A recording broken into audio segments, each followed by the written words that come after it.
Bon, il y a une personne de connecter là. Dites-moi si le son est bon.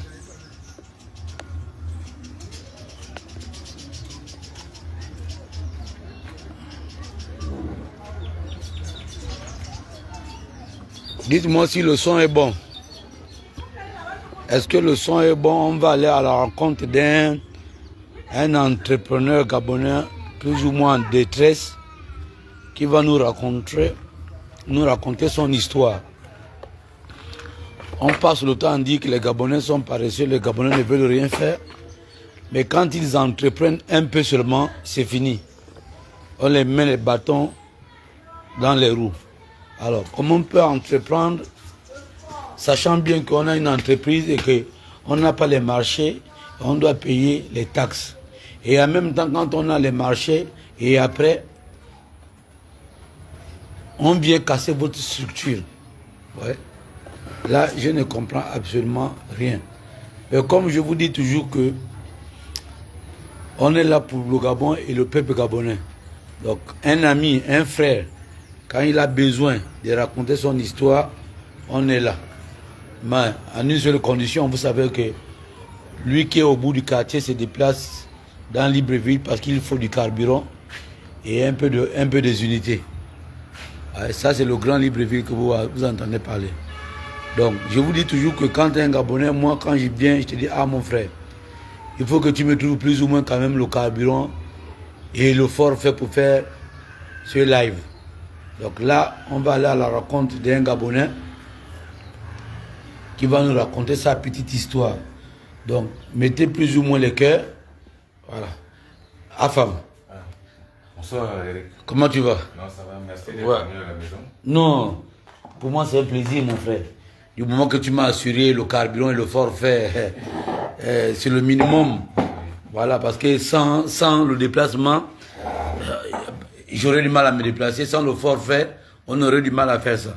Voilà, donc on peut se tenir la main dans la main, mais il faut quand même un minimum pour la logistique, quand même, pour qu'on nous écoute.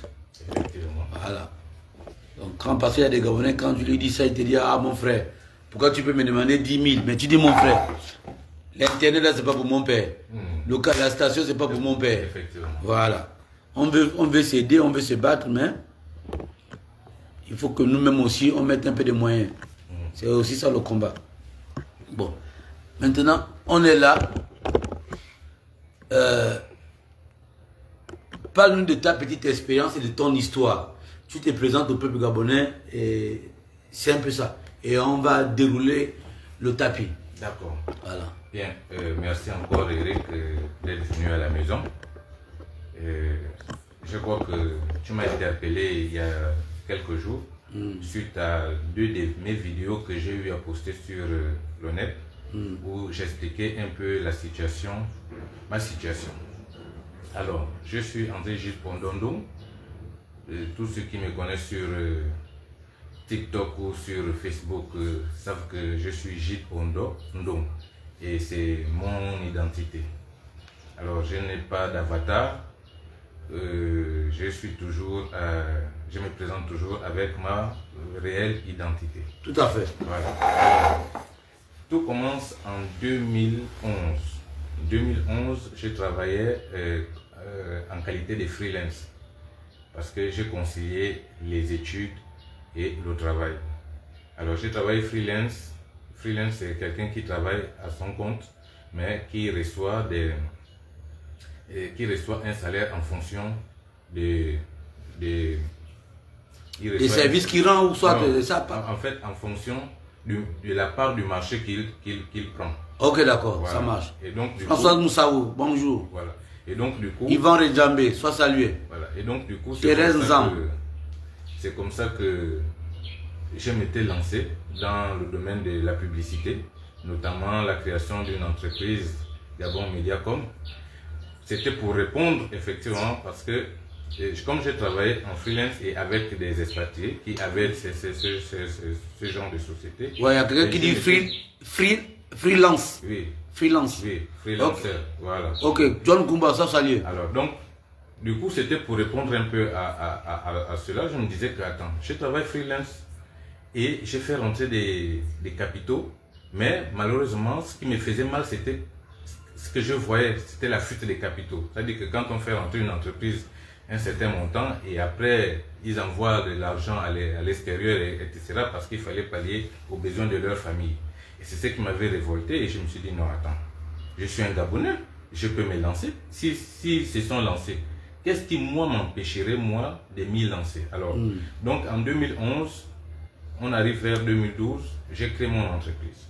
Donc ici, ce sont des copies. Voici. Oui, c'est quoi le nom de ton entreprise? Le nom de l'entreprise, c'est Gabon Mediacom. Gabon Mediacom. Voilà. Ok. Ici, Tu crées ça en quelle année? j'ai créé ça en 2011-2012. Ici, j'ai le statut juridique. Tu as le statut juridique de ton entreprise. Voilà. Ok. Donc, je suis une SUAL. Alors, j'ai créé mon entreprise, les choses commencent à marcher, je suis content, j'ai installé les panneaux. J'ai fait dans les panneaux publicitaires. J'ai créé mon entreprise, j'installe les panneaux, ça commence à marcher, je paye mes taxes municipales. Et puis on arrive en 2014. 2014, il y a une opération qui est lancée par le ministre des Infrastructures à l'époque, qui s'appelait, enfin il s'appelle Magloire Gambia. Magloire Gambia lance une opération en 2014, une opération dite libérer les trottoirs. Mais cette opération était beaucoup plus axé sur les panneaux publicitaires parce que dans l'opération, il était dit qu'il fallait enlever les, comment ça s'appelle, les garages anarchiquement installés, les laveurs qui ne respectaient pas, comment on appelle, le domaine communal, etc. Mais malheureusement, de toute cette opération, ils se sont axés plus sur les panneaux publicitaires. Ils ont démantelé les panneaux publicitaires. Depuis 2014, nous sommes en 2024, ça fait 10 ans. Depuis 2014, nous avions, parce que nous sommes érigés en collectif, nous avions essayé d'écrire à toutes les autorités à l'époque, parce que je me rappelle, le Premier ministre Ndonsima, qui est le Premier ministre actuel, était encore Premier ministre d'Ali Bongo. Il y avait le président de l'Assemblée nationale, Guy Zobadama, qui était encore président de l'Assemblée. Tout le monde finissait son mandat à la mairie. Parce qu'après, c'était Rose Francine Rongombe qui était arrivé. Nous avions écrit à toutes ces autorités, leur présenter la situation. Malheureusement, nous n'avions jamais eu gain de cause. Alors, on arrive en 2024, enfin 2023, après le coup de libération, et bien entendu, avec le discours du président de la transition, le général de brigade Pris-Porteur Oligui Nguema, qui parle de remettre la dignité aux Gabonais. Alors nous sommes contents, nous disons voilà quelqu'un. Il y a un Gabon qui te dit ferme le bouton. Ah, désolé. Voilà, nous disons voilà, c'est l'occasion pour nous, comme ça, de relancer le dossier, d'expliquer au président de la transition la situation à laquelle nous vivons depuis 10 ans. Parce que nous avions investi, j'ai investi de mon argent pour installer les panneaux publicitaires dans Libreville. Alors, lorsqu'une opération... Est-ce qu'on peut quand même voir un semblant de panneaux publicitaires que tu as pu installer, ou soit quels sont les genres de contrats dont tu avais? Les contrats aujourd'hui, je ne les ai plus, mais... Non, on parle des anciens contrats que voilà. tu as par exemple eu. Par exemple, là, ça c'est ma structure. On ne peut pas ouvrir... une entreprise, bon, ça c'est la copie, hein, les origines. Oui, il n'y a pas de problème, on comprend. Voilà. C'est la copie. Vous voyez que ma fiche circuit, c'est écrit à PIP. Aujourd'hui, c'est l'ANPI. L'ANPI, là c'était à l'époque de la APIP. La PIP. Ouais. Donc j'ai ma fiche circuit ici. Oui. Ici j'ai mon... Comment ça s'appelle? Ici c'est mon immatriculation OADA. Ouais, ouais. J'ai mon NIF, mon numéro d'identification fiscale. Ici. Voilà, j'ai mon document c'est mon certificat de dépôt d'acte. On remet ça au tribunal du greffe du commerce. Voilà, donc ici, vous voyez, ça c'est tout mon dossier. Ici, c'est ma fiche comptable que j'ai eu à effectuer. Alors, pour installer un panneau publicitaire à Libreville, il faut l'autorisation municipale, donc de la mairie de Libreville. En 2014, certains ont dit que c'était des panneaux anarchiquement installés. Parce que beaucoup, pour ceux qui ne connaissaient pas, les Gabonais lambda pensaient que c'était un problème entre Ali Bongo et Mbaobam. Parce que Mbobam également, par l'entremise des médias fiches, il y avait aussi cette... Mais en réalité, le conflit venait de là. Bon, pour le Gabonais lambda, il se disait que c'était là le but du conflit. Mais en réalité, ce n'était pas là le début du conflit. Le début du conflit vient des deux éditions du New York Forum Africa qui avaient été organisées à Libreville par un certain Athias. Athias qui était plus ou moins en connivence avec Ali Bongo. Ah, effectivement. Ok, d'accord. Et quand Athias arrive, lui dont l'objectif c'était de faire entrer une régie publicitaire qui devait avoir le monopole de la gestion de la publicité dans tout Libreville. Mais pour avoir ce monopole, il fallait détruire les autres régies qui existaient, récupérer les emplacements et implanter les leurs. Et la régie, c'est la régie CDECO que vous voyez effectivement les panneaux publicitaires, parce que le ministre, quand il avait lancé l'opération, il disait que les panneaux publicitaires permettaient ou bien augmentaient les risques d'accident. Mais ce qui a été dommage, c'est de voir que là où on a ôté, là où on a coupé les panneaux publicitaires, c'est dans les mêmes endroits que la nouvelle régie, notamment JCDECO, est venue implanter les panneaux publicitaires. Donc ça veut dire que où étaient vos panneaux publicitaires, soit disant que ça gênait le domaine communal. La nouvelle société, c'est quelle société? JCDECO. JCDECO vient encore planter leurs panneaux publicitaires au même endroit, dans les mêmes lieux, dans les mêmes conditions. Effectivement. Ok, d'accord. Nous disions que nous sommes un pays à marché concurrentiel. Ouais. C'est-à-dire que si aujourd'hui moi je vends la banane, toi tu peux en vendre. Maintenant ça va dépendre de la flexibilité en qualité-prix. Mais on ne peut pas venir casser l'existant pour venir positionner ceux... Ali dit, mon frère, courage. Or, nous, ce que nous... Migrégis Badinga, soit salué. Nous aurions voulu que... Parce que dans nos négociations, les propositions que nous avions eues, parce que nous n'avions jamais eu à négocier, nous n'avions jamais eu à discuter, dans nos propositions, c'était que s'ils voulaient prendre, par exemple, la grande façade, par exemple, au bord des mers, l'aéroport et les grands axes, mais au moins qu'ils nous permettaient d'exercer dans les zones secondaires. Ça, c'était des propositions que nous avions eu à mener, mais malheureusement, nous n'avions jamais eu à rencontrer les autorités. Et comme je disais tantôt que pour installer un panneau publicitaire, il va falloir avoir l'autorisation municipale. De la mairie. Voici la mairie centrale. Voici mon autorisation. Wow. Avec tous les articles qui définissent l'occupation communale. Donc voici ça, mon document. Ok. Donc, évoluons. Ici, ça c'était les... qu'on appelle... déclaration de l'année 2012. Voilà. Ça c'est...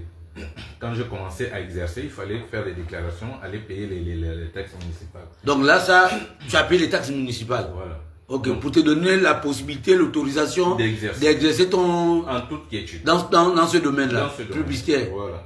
Donc du coup, nous sommes restés comme ça, lettre monte, jusqu'à aujourd'hui. On n'a pas eu de suite. Ouais. Et voilà, par exemple ici, comme je disais que ce sont des copies. Ouais. Là, nous sommes par exemple ici, pour certains qui vont voir. Ouais. Là, nous sommes au boulevard. Voilà. Donc là, ça, c'est un de tes panneaux publicitaires au boulevard. Voilà. Ici. Ouais. Non, commençons par lui là. Là, c'est au boulevard. Oui, oui. À quel niveau à peu près? Juste au croisement de... Comment ça s'appelle? Quand tu descends par l'Union, le journal L'Union. Oui, le journal L'Union là. Oui. Au croisement. Un peu là. Là où il y a le lavage. Effectivement, mon panneau était là. Ton panneau était là, ok. Et il y a encore, jusqu'aujourd'hui, bon, comme ils ont fait les travaux, comment on appelle, d'une buse là, quelque part. Ouais. Je crois qu'on peut retrouver les traces. Ouais. Et voici où était. Ça, c'est vos panneaux publicitaires qui ont été sabotés. Sabotés, voilà. Sabotés. Donc ici, nous sommes par exemple à Kaye. Ouais. Là aussi, c'est un de tes panneaux publicitaires au niveau d'Akaye. Ok, d'accord. Voici le type de sabotage. Voilà. Donc ici par exemple, là nous sommes au niveau du PK5. Voilà. Donc là, c'est un panneau publicitaire qui t'appartenait au niveau du PK5. Oui, malheureusement, comme je disais que ce sont des copies. Non, c'est visible. On comprend, on montre. Donc voilà. Ici nous sommes à Kaye. Là nous sommes à Kaye. Ouais. Charbonnage. Bon. Je crois que je me suis un peu emmêlé les... Ok, il n'y a pas de problème. On a compris que tu as eu des panneaux publicitaires dans le Grand Libreville. Dans le Grand Libreville, voilà. Ouais. Ici, Ouais. ça c'est une note de la mairie. La Ouais. mairie est l'hôtel de ville de Libreville. À l'époque, c'est Toutoum. À l'époque, là nous sommes partis, tout le monde sortait, on attendait la nouvelle équipe. Et ici, ça c'était le directeur général des services de la publicité qui avait envoyé ce document au ministère des Infrastructures, disant qu'il ne se reconnaissait pas dans cette opération. Donc ça veut dire qu'en réalité, il faut nous expliquer bien. Il y a eu une opération de libérer les trottoirs. Et la mairie ne se reconnaissait pas dans cette opération. Effectivement. Oui. Donc, je veux comprendre avec les autres. Non, voilà, voilà. Ici c'est la mairie. Ouais. Donc vous écrivez à la mairie. On a écrit à la mairie pour savoir quel était le problème. Pourquoi aujourd'hui nous sommes des victimes. Pourquoi on devient des victimes d'une situation à laquelle on nous a... Après vous avoir donné l'autorisation. Effectivement. Oui. Donc on se retrouve avec une situation où le ministère vient, il découpe les panneaux. Notre première intention, c'est d'aller vers celui qui nous a octroyé les autorisations. Et la personne qui nous octroie les autorisations, c'est la mairie.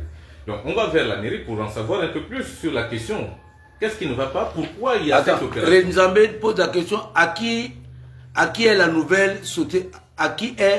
la nouvelle société publicitaire qui vous a remplacé? Les Français. JC Deco. Les Français. Donc JC Deco, c'est une boîte française. Effectivement. Ok, d'accord. Maintenant, après, voilà, donc je disais que nous avions essayé de mener toutes les opérations. Nous sommes arrivés jusqu'en 2023. Donc, je crois que jusque-là, j'ai été un peu progressif dans la chronologie des événements. Alors, on arrive en 2023. Avec l'arrivée du CTRI, nous sommes contents. On s'est dit, bon...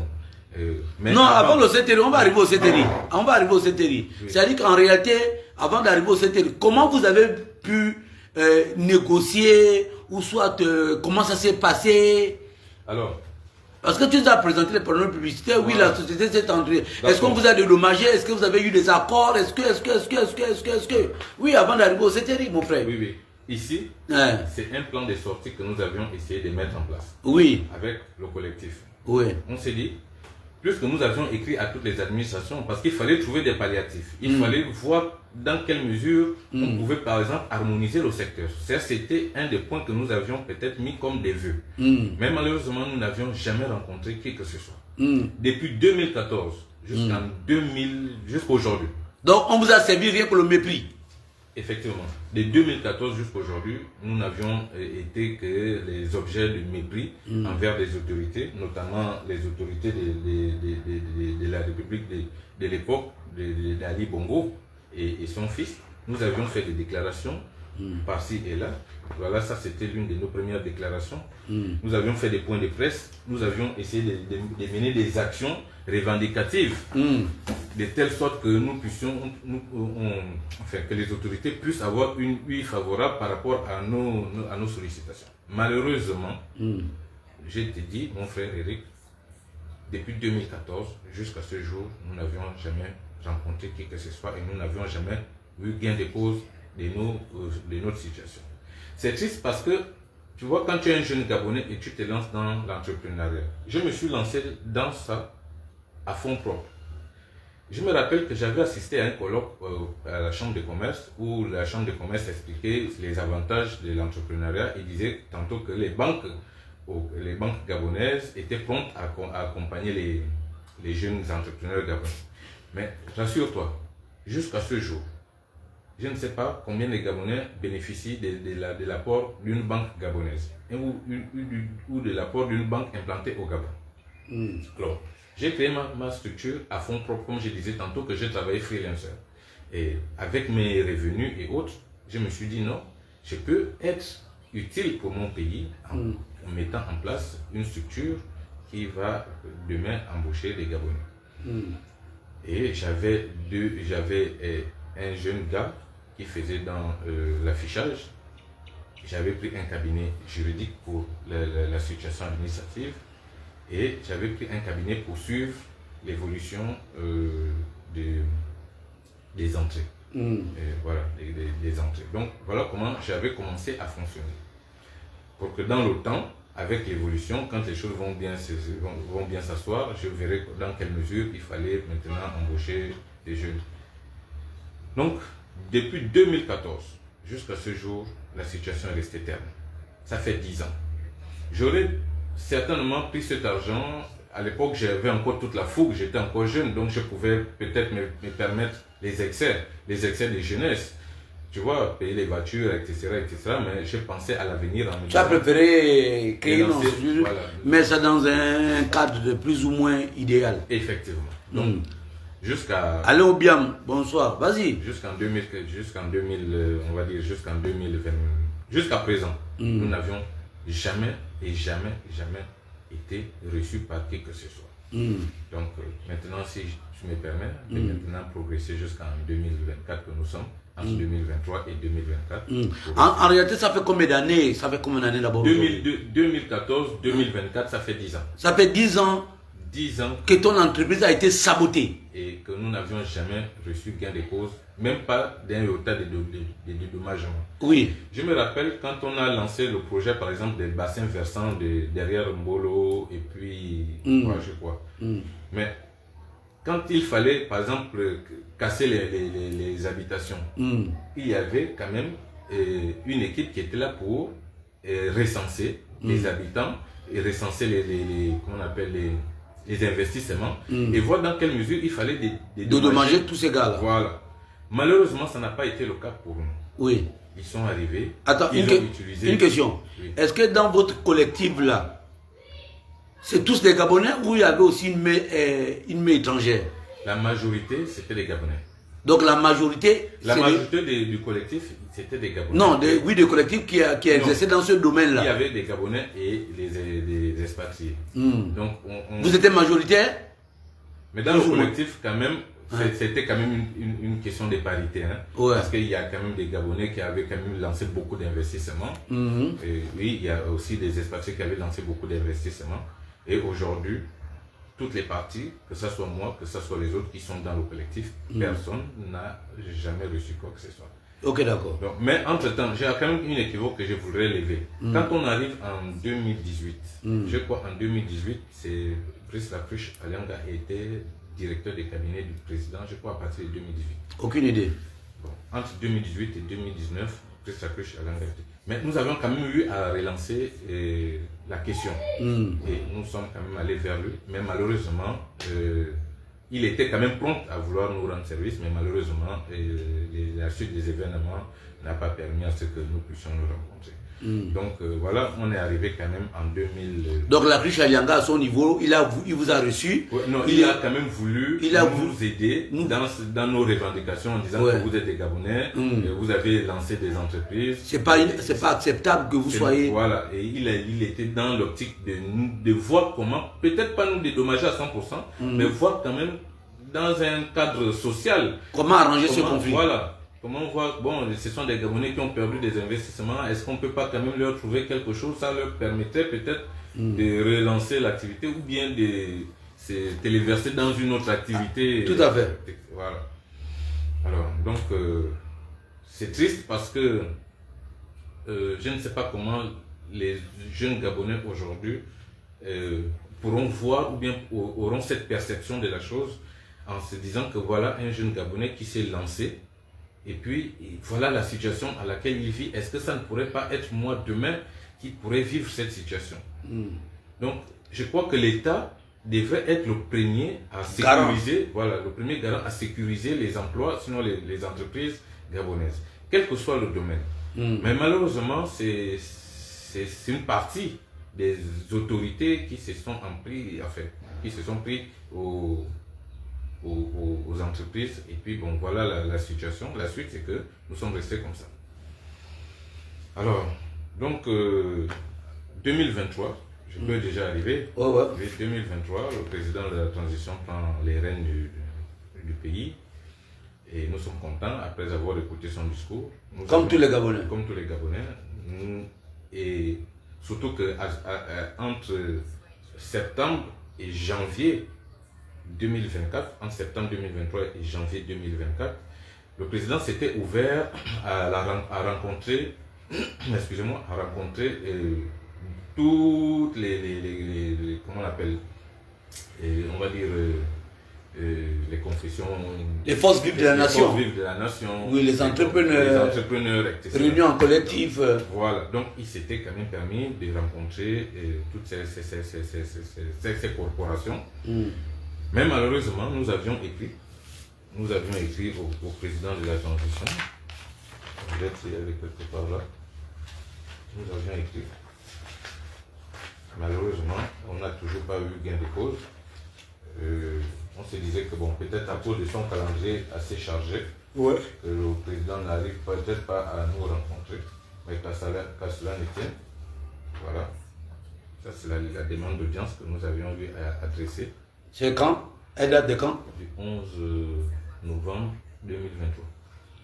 Donc le 11 novembre 2023, vous avez écrit au président de la République. Oui.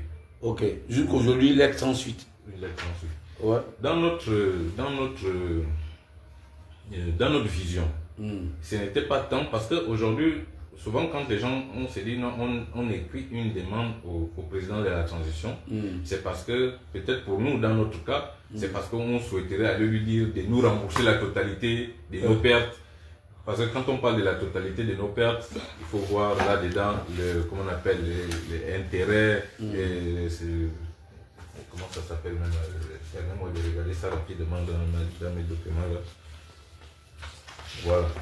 Donc, on voit ici les intérêts, on voit ici, on va dire quoi, les dommages. Ou les dommages intérêts. Voilà, dommages intérêts, on voit ici la durée, on voit ici l'investissement. Dans notre vision, c'était de voir avec le président dans quelle mesure il fallait peut-être avoir une mesure compensatrice par rapport à notre activité. Ce n'était pas tant nous dédommager à 100%. Par exemple, je dis un truc tout bête, genre que j'ai dépensé 10 000 et dommage intérêt, ça me fait au total 20 000, que le président me remette tous les 20 000. Non, ce n'était pas ça dans l'objectif. L'objectif, c'était de voir dans un cadre social qu'il y a des Gabonais qui ont souffert pendant 10 ans, qui n'ont rien reçu et qui malheureusement jusqu'à aujourd'hui continuent à vivre un peu dans des situations difficiles. Alors, puis un bon matin, par le fait du hasard, le président de la transition partait pour son premier voyage en France. Là où il avait rencontré les entrepreneurs et la diaspora. Alors mon dossier est arrivé entre ses mains et il a donné à ses collaborateurs essayer de voir dans quelle mesure il fallait répondre à ma sollicitation. Alors, le jour que le président de la transition rentre, c'était un lundi, je me rappelle, un lundi 18h, il était rentré. À 10h, la présidence de la République m'a appelé pour me dire ils ont reçu mon dossier et le président est prompt à me recevoir par rapport un peu à ma situation. Et c'est dans quelle mesure j'estime qu'il peut m'aider. Alors, la dame avec qui j'ai discuté, je peux taire son nom. Ouais. Alors, la dame avec qui j'ai discuté, elle m'a fait comprendre que le président a pris à bras le corps ma situation et qu'il fallait qu'en sus de ma demande, que je devais envoyer mon dossier,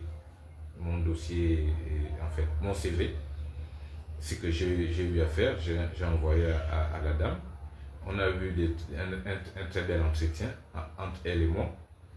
Et j'ai envoyé mon CV, puisqu'elle m'avait fait comprendre que le président lui avait demandé de résoudre ce problème. Alors, quand elle m'avait appelé, elle m'a dit non, écoute, en ce moment, le président, si c'est question d'argent, c'est un peu difficile, mais il pourra quand même essayer de voir comment est-ce qu'il peut vous faire des petites compensations, mais ce sont des compensations qui rentrent dans le cadre social. Est-ce que tu comprends? C'était que s'il devait m'aider, c'était peut-être pas à la hauteur de mes attentes, mais par rapport à ce que lui, il avait peut-être estimé qu'il pouvait me donner comme voilà, ça m'aurait permis peut-être de me relancer et puis voir dans quel domaine d'activité. Ouais. Alors, la dame après m'a demandé d'envoyer mon CV. J'ai envoyé mon CV et puis après ils m'ont fait savoir que je devais commencer le travail. Je peux dire la structure, le nom de la structure. Oui, comme tu veux. Alors, il me disait que non, bon, on t'a trouvé une place à l'ANPI aujourd'hui. que bon, les choses vont aller dans le bon sens. Depuis ce jour, là nous sommes en août 2023. Depuis ce jour jusqu'à aujourd'hui, la situation est restée terne. Le dossier, mon dossier qui avait été remis au président de la transition et qui lui avait remis à ses collaborateurs les traités, la question est restée aussi terne jusqu'à aujourd'hui. Pas de solution. Mais ce dossier physique que je viens de te présenter là, tout ce dossier-là, le président de la transition, là, tous ces dossiers. Il a transmis à ses collaborateurs de mettre en musique, voilà. Comment on appelle ça? De mettre en musique en un mot. Effectivement. Oui. Et donc là, la faute revient plus ou moins à ses collaborateurs. Je le dirais. Donc, jusqu'à aujourd'hui, la situation est toujours comme en 2014. C'est le statu quo. Depuis 2014 jusqu'à aujourd'hui, 10 ans.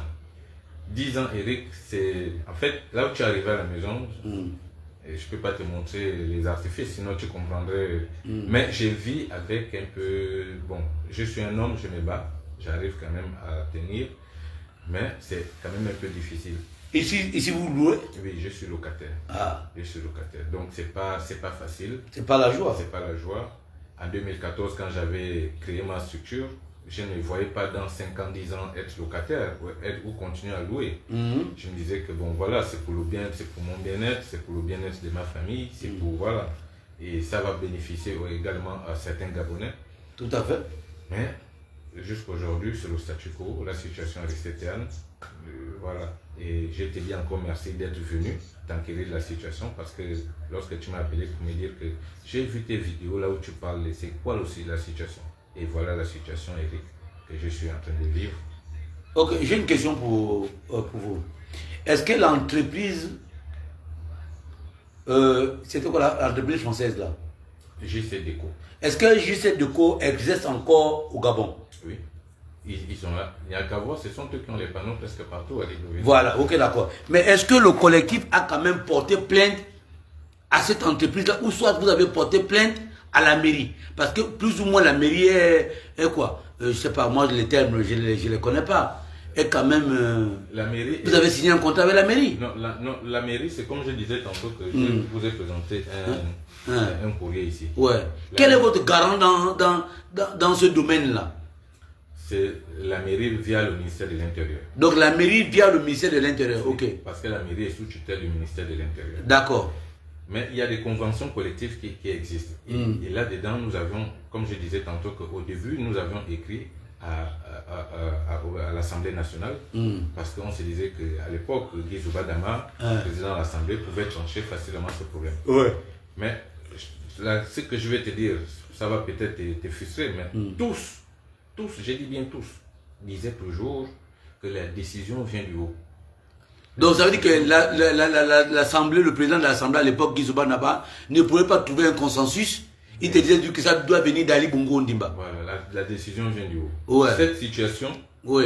Mais voilà pourquoi est-ce que les gens ont dit que le conflit était entre Ali Bongo Ondimba et Mba Obama, parce que Mba Obama avait une entreprise qui était Mediafiche. Et les panneaux publicitaires de Mediafiche, plus ou moins, ont été coupés au chalumeau. Tous les panneaux. Tous les panneaux. Oui, ont été coupés au chalumeau. Oui, parce que je pense bien que cette opération est arrivée après l'élection. Oui. L'élection, comment on appelle ça? De 2009. Oui, non. Parce qu'en 2012, il y avait l'élection après une élection législative. Parce que Mba Obama avait tous les candidats qui avaient affiché qui avaient fait la publicité avec Mba Obama plus ou moins comme leader, ont été vainqueurs de cette élection. Bon. Je pense que j'ai eu un ressenti comme ça. Tu vois, André, le défunt André Mbobam, oui, par l'entremise de sa structure Mediafiche gérée par Franck Guéma, ouais, commençait déjà après l'élection de 2009 à avoir des soucis. Ouais. Et les installations des TV Plus à l'époque, c'était à la Cité de la Démocratie. Ouais. Et à la Cité de la Démocratie, ils avaient reçu un sabotage. On se souvient que TV Plus faisait toujours passer une annonce selon laquelle 201 jours des séquestrations et du matériel. Voilà. Des séquestrations et comment on appelle, des casses de matériel. Oui. Il faisait passer ce communiqué constamment sur jour pour jour.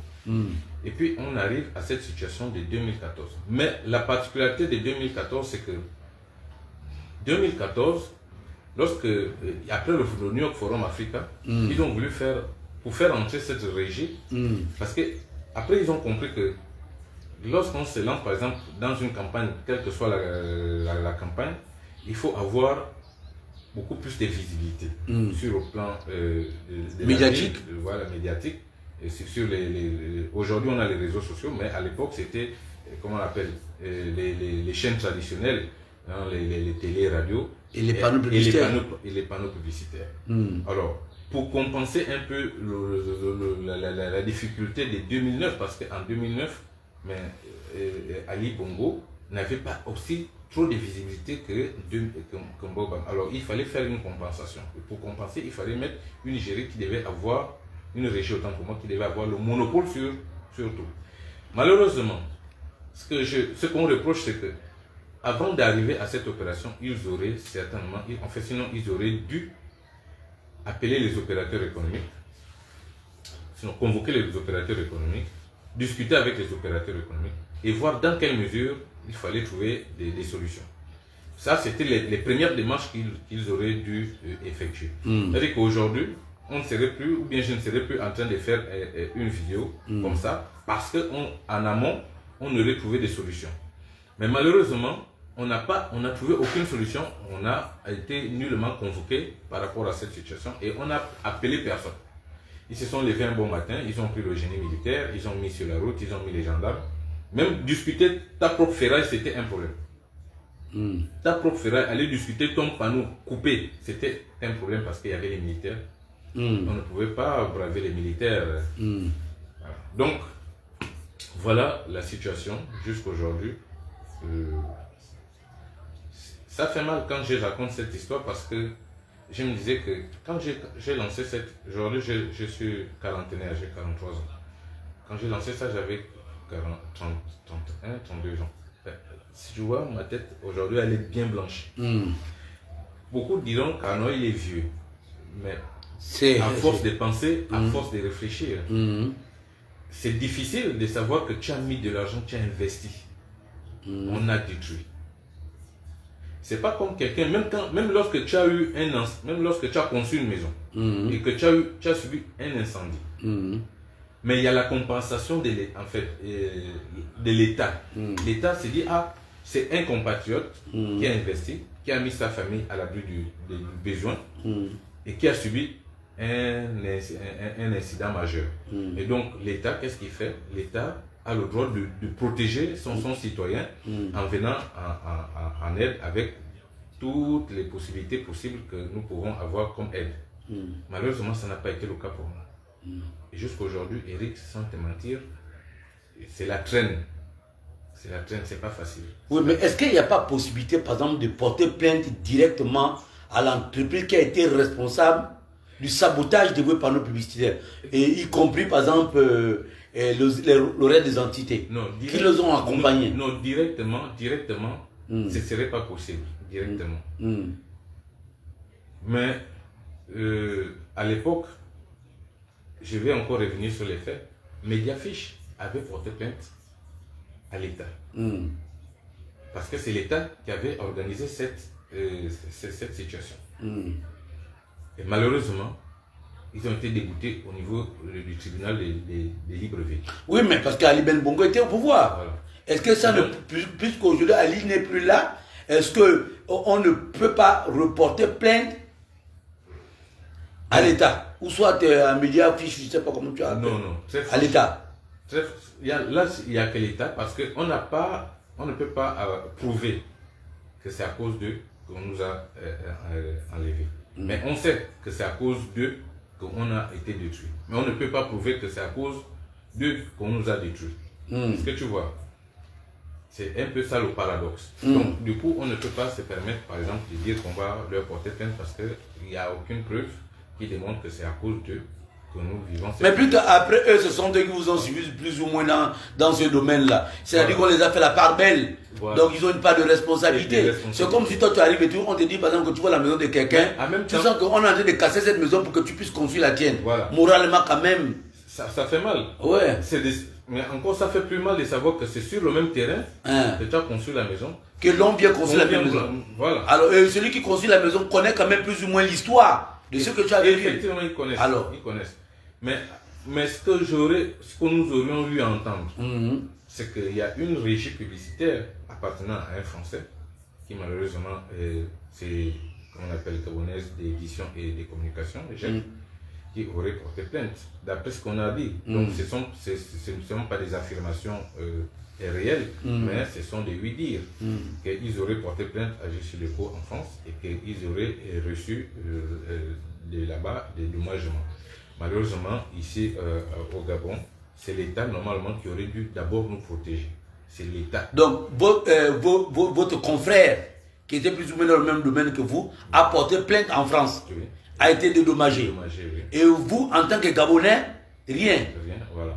Parce qu'Ali Ben Bongo était au pouvoir et il tirait les ficelles. Tirait les ficelles avec sa femme et son enfant. Et effectivement. Donc, ce sont eux qui ont voulu gérer tout. Parce que... Sachant bien que le ministère de l'Intérieur était faible devant cette situation-là. La mairie aussi était faible devant cette situation-là. Voilà. Le président de l'Assemblée nationale était faible devant Ali Ben Bongo Ondimba. Non, personne n'avait osé. Parce que je te rappelle que toutes les démarches que nous avions eu à faire, lorsque quelqu'un essayait de bouger, on lui rappelait que les décisions reviennent du haut. Bon, le haut, là, c'est la question qu'on veut savoir. Le haut, il n'y a pas de haut, il n'y a pas de trois hauts. C'était Ali Ben Bongo Ondimba le haut. C'est tout, ne nous volons pas la face. Il n'y avait pas de haut. Oui. C'est comme aujourd'hui, là, tout ce qui arrive quand on te dit bien du haut, c'est le CTRI. Voilà. Donc, parce qu'il n'y a pas le haut, là, on ne parle pas du ciel, on ne parle pas de Dieu, on parle de la présidence de la République. Voilà. Donc, par rapport un peu à tout ça, moi, mon vœu aujourd'hui, ce serait que le président de la transition essaie de voir cette situation. Il avait déjà certainement ouvert une brèche. Il avait déjà ouvert une brèche en donnant à ses collaborateurs mon dossier et de voir dans quelle mesure il pouvait... Donc là, il faut interpréter quand même les collaborateurs du président de la République. Quand le président vous donne quand même les instructions, allez jusqu'au bout. Parce que dans le cas contraire, c'est le président de la République qui prend un coup. Effectivement. Et en réalité, ce n'est pas toi qui viens saboter, mais ce sont les collaborateurs du président plus ou moins qui sabotent la politique du président. Et effectivement, aujourd'hui, je dirais que si moi, en estimant que le président de la transition ne veuille pas nous recevoir, moi je me dis aujourd'hui, à cause de cette petite expérience, je me dis que le tort ne revient pas forcément au président de la transition. Il a reçu mon dossier, il a demandé à ses collaborateurs... Il a mis des annotations. Malheureusement, aujourd'hui la situation est telle que je suis en train d'expliquer que personne n'a bougé du petit doigt. Et c'est triste parce que ce que les gens ne savent pas, c'est que l'interprétation qui s'est faite derrière. Parce que les gens vont, nous on peut se dire que mais on a écrit au président de la transition, il a reçu tel, mais comment pour une situation telle que celle que nous vivons, il arrive. Mais vu qu'aujourd'hui il prône quand même l'entrepreneuriat des jeunes Gabonais. Pourtant, je ne dirais pas que le président, il l'a reçu, il a bien reçu. C'est que je disais tantôt, moi je n'ai pas, c'est pas une entreprise qu'on a créée à tue-tête. C'est pas une entreprise comme, non, je vais te montrer comment on appelle, ma fiche de circuit, une fiche de circuit de la pipe à l'époque. Donc c'est quand même un vieux problème. 10 ans, vivre 10 ans avec cette situation, c'est pas facile. Vraiment, mais merci encore Eric. Ambogue Christian Monster, il dit mon propre grand frère, vraiment. Merci encore Eric pour ton déplacement, tout en espérant que cette vidéo arrive devant les hautes autorités, en tête desquelles le président de la transition, pour qu'ils comprennent que parfois ce n'est pas lui, il a donné des instructions. Mais les instructions ne suivent pas. Les instructions ne suivent pas et ce sont ses collaborateurs parfois qui font traîner. J'ai suivi une de ses interventions lorsqu'il disait au président, au ministre de Charles Mba, ministre de l'économie, je crois, qu'il fallait éviter des situations. quand il fallait décanter les situations de paiement par rapport un peu au rappel des fonctionnaires, qu'il fallait éviter les queues de... Ils ont appelé ça les queues des finances, un truc de ce genre. Parce que simplement, les gens font souvent que lorsqu'on donne des instructions, comme ils ont le pouvoir, ils font à leur guise et ils font une attente et tout, ils font traîner. Voilà. Aujourd'hui, c'est peut-être la... Et après, c'est quelqu'un d'autre qui en pâtit. Voilà. Donc, parfois, nous, on accuse à tort à travers le président de la transition, mais parfois, ce n'est pas lui. Aujourd'hui, on dira que ce sont peut-être ses collaborateurs qui ne suivent pas ou bien qui ont manifestement décidé d'agir ainsi. Donc, ok, bon, un mot de fin envers les collaborateurs du président de la République quand ils reçoivent les instructions du président. Votre mot de fin. Alors, pas envers le président, mais envers les collaborateurs du président de la République qui reçoivent. Oui, effectivement. Ouais. Alors, mon mot de fin, il ne sera pas très long. Ce serait de demander à toutes les personnes qui sont toujours là autour du président de la République, président de la transition, que lorsqu'on vous donne des instructions, il faut les exécuter parce que mettez-vous à la place des gens. Si aujourd'hui on mettrait d'autres personnes à vos places et que vous vivez les mêmes situations que les nôtres et que vous aviez besoin d'avoir des solutions et que de l'autre côté, les situations sont telles que celles que nous vivons ou celles que je vis, ça vous ferait beaucoup mal. Et comme vous aurez voulu ou vous souhaiterez que les choses avancent, alors en même temps, faites aussi avancer les choses dans le même sens que nous aussi nous souhaitons, parce que de la même manière que le président de la transition ou en tant que collaborateur vous fasse confiance, c'est la même manière aussi que nous derrière nous faisons confiance, nous vous faisons confiance parce que nous estimons que vous êtes le courroie de transmission. C'est vous qui allez dire au président de la transition que tel dossier, nous l'avons exécuté, voilà où nous en sommes. Donc c'est de ça que nous souhaitons que vous soyez. Prouvez vos efficacités. Prouvez que vous êtes capable d'occuper les postes auxquels on vous confie. Prouvez au président de la transition que vous êtes ses meilleurs collaborateurs parce que vous exécutez les décisions. Mais ne faites pas de la léthargie administrative votre point fort, non. Faites en sorte que même nous qui sommes ici, nous disons « Ah oui, celui-là il travaille, ah oui, celui-là... » Et l'administration bouge. Et l'administration bouge. Donc, chers collaborateurs du président, voici mon mot de fin. Et tout en espérant que le président de la transition puisse un jour voir cette vidéo et qu'il puisse peut-être un jour me venir en aide par rapport à la situation à laquelle j'ai vécu toutes ces 10 dernières années. Je vous dis merci. Ok, donc représentez-vous pour ceux qui sont arrivés en état. Vous êtes monsieur qui, vous êtes entrepreneur gabonais, voilà. Et vous répondez au numéro par exemple. Et si vous avez un numéro à donner, on ne sait jamais. Voilà, donc je suis, comme je disais, André Gilles Ondondo. Je suis le responsable des régies publicitaires Gabon Mediacom et j'ai créé mon entreprise 2011-2012. J'ai fait dans la publicité le outdoor, c'est comme ça qu'on appelle ça, le outdoor, la publicité avec les panneaux publicitaires. Donc j'ai été victime, sinon je reste victime économique depuis 2014, ça fait 10 ans. Et jusqu'à aujourd'hui, je continue toujours à me battre, à solliciter les bonnes grâces du président aujourd'hui du président de la transition pour qu'il essaie de voir dans quelle mesure il rentre dans le côté social, comprendre le côté social de l'homme et comprendre que c'est pas facile. Lorsqu'on investit, on investit parce qu'on veut son bien-être, le bien-être de sa famille ainsi que des personnes que vous êtes appelés à travailler avec elles. Et malheureusement, voilà la situation. Donc, je réponds au 074 00 06 00. C'est ça mon numéro de téléphone. Merci encore. Merci Eric et bien des choses. Et Dieu bénisse le Gabon. Amen.